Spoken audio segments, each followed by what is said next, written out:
पश्चिमेली चेलो छैन है कमको, पश्चिमेली चेलो छैन है कमको। नमस्कार, म कलाकार चक्रबम। मेरो घर चाहिँ सुदूरपश्चिम।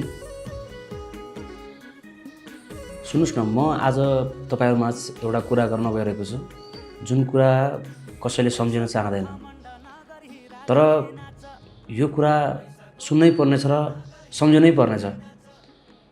मानौ तपाईँ हामी कुरा गर्दा गर्दै अहिले भुइँचालो आयो, तपाईँ के गर्नुहुन्छ? के गर्ने भनेर सोच्न नभ्याउँदै 2072 सालको भुइँचालोले झन्डै 9000 को जीवन गुम्यो। 9000, त्यो पनि छिनको छिन भरमै। हाम्रो आफ्नै डोटीको कुरा गरौँ, 2 वर्ष अघि डोटीमा गएको भूकम्पले 6 जनाको ज्यान गयो। त्यसपछि जाजरकोटमा डोटीमा भन्दा धेरैले ज्यान गुमाउनु पर्यो। हामीले घटना भुल्न थाल्यौँ होला, तर हामीमध्ये धेरै संयोगले बाँच्यौँ अनि कति चाहिँ पूर्व तयारीले।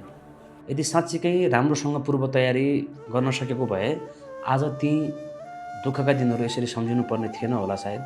हुन त भूकम्प कहिले जान्छ भन्ने कुरा थाहा पाउन सकिँदैन, तैपनि कुनै न कुनै दिन यो आउँछ र ठुलो भूकम्प आइहाल्यो भने यसले विनाश गर्छ भन्ने कुरा त पक्का छ। अझ विज्ञहरूको कुरा सुन्दा पश्चिम नेपालमा 500 वर्षदेखि यता ठुलो भूकम्प आएको छैन, त्यसैले पश्चिम नेपालको जोखिम झन् बढी देखिन्छ। अझ विदेशमा पनि धेरै कार्यक्रमहरूमा जाँदाखेरि त्यहाँको घर र हाम्रो घरहरूको संरचना जुन तुलनात्मक हिसाबले हेर्दा पनि हाम्रो घर अलिक साह्रै कच्चा जस्तो देखिन्छ। विज्ञहरूले भनेको पनि सुनेको छु, भूकम्पले होइन हामीलाई हाम्रै घरले थिचेर ज्यान लिन्छ। जसरी हाम्रो घरले घाम पानी बादल वर्षाबाट हामीलाई जोगाइरहेको हुन्छ, त्यसरी नै खासमा त घरले भूकम्पबाट पनि हामीले जोगाउनु पर्ने हो। एकैछिन थेग्यो भने पनि त कमसेकम बाहिर निस्कने मौका त पाइन्छ। म त तपाईँलाई के अनुरोध गर्छु कि तपाईँको आफ्नो घर कमसेकम भूकम्पलाई थेग्न सक्ने छ कि छैन, यो कुरा चाहिँ आफ्नो पालिकामा प्राविधिकसँग अथवा सम्बन्धित व्यक्तिसँग गएर यो कुरा सोधीखोजी गर्नुहोस्। यदि नयाँ घर बनाउँदै हुनुहुन्छ भने भूकम्प प्रतिरोधक बनाउन जोड गर्नुहोस्। यति मात्र भएन, तपाईँले आफ्नो बानी व्यवहारमा पनि धेरै कुरा उतार्नुपर्ने हुन्छ। जस्तै हाम्रो आफ्नै पनि बानी के छ भने दराजमाथि सुटकेस अथवा विभिन्न सामग्रीहरू राख्ने।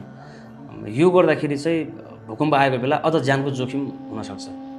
अझ सकिन्छ भने त झटपट झोला पानी जस्तै टर्च, औषधि अथवा आफूलाई चाहिने महत्त्वपूर्ण कागजातहरूको एउटा छुट्टै पोको बनाएर राख्न पाए झनै राम्रो भयो।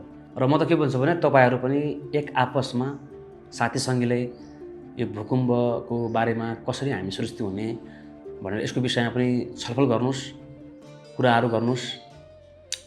अथवा मैले यति धेरै भनेको कुराहरूलाई लगेर त्यहाँ पुगाइदिनुहोस्, भन्न खोजेको सेयर गरिदिनुहोस् हैन। जसरी पश्चिम नेपालको लोकसङ्गीत, हाम्रो लोक पहिचान हैन, हाम्रो जसरी रैथाने कुराहरू बलियो छन्, अर्ग्यानिक छन् अथवा मजबुत छन्, त्यसरी नै तपाईँको घरहरू, तपाईँको वासस्थान, तपाईँको एरिया पनि मजबुत रहोस्, यही भन्न चाहन्छु। किनकि भूकम्पलाई रोक्न त सकिन्न, तर कमसेकम यसको क्षति कम त गर्न सकिन्छ नि, हो कि होइन? सुरक्षित रहनुहोस्, सचेत रहनुहोस्। धन्यवाद। विपदले दिन्छ दुःख, तयारी गरे ढुक्क।